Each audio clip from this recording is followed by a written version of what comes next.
1960 से सन 2000 के बीच एक गोलाकार परिग्रही पिंड सारी दुनिया में चर्चा का विषय बना रहा।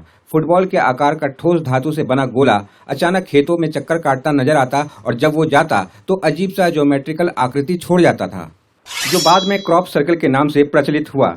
वैज्ञानिकों ने इसके रहस्य को जानने की बहुत कोशिशें की, मगर कुछ समझ नहीं आया। पर एक महीना पहले मैक्सिको के एक किसान को वही गोला फिर से दिखाई देता है, जो हाई टेंशन बिजली से प्रभावित होकर नीचे गिर जाता है। जब उसने उसे उठाया तो पाया कि वो बहुत ज्यादा ठंडा था। उस पर अनजान भाषा में कुछ लिखा हुआ था और उसके बीच में एक सर्किट जैसा निशान बना हुआ था।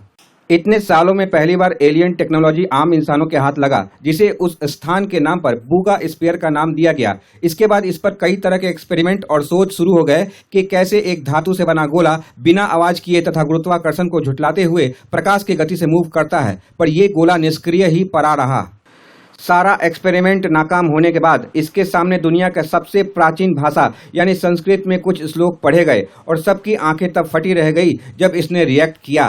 कर्पूरगौरं करुणावतारं संसारसारं भुजगेन्द्रहारं सदा वसन्तं हृदयारविन्दे भवं भमामि सहितं नमामि।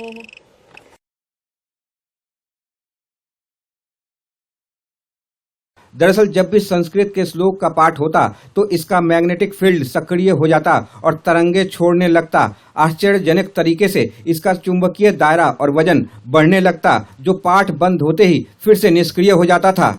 ना ही झूठा और बनावटी इस्लाम धर्म, ना क्रिश्चियनिटी, बल्कि केवल सच्चा सनातन धर्म और सनातन विज्ञान ही दुनिया में सबसे पुराना और ब्रह्मांड से जुड़ा हुआ है। और यही बात इस एक्सपेरिमेंट में भी सिद्ध हो गया।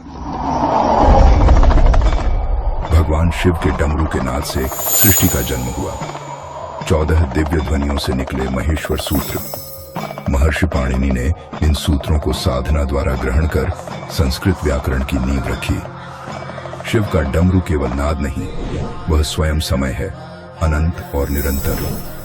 शब्दों के पीछे की मौन ध्वनि, ध्वनियों के बीच का शून्य, और जो था, जो है और जो अनंत काल तक रहेगा, उस शाश्वत सत्य का परम साक्षी केवल शिव हैं।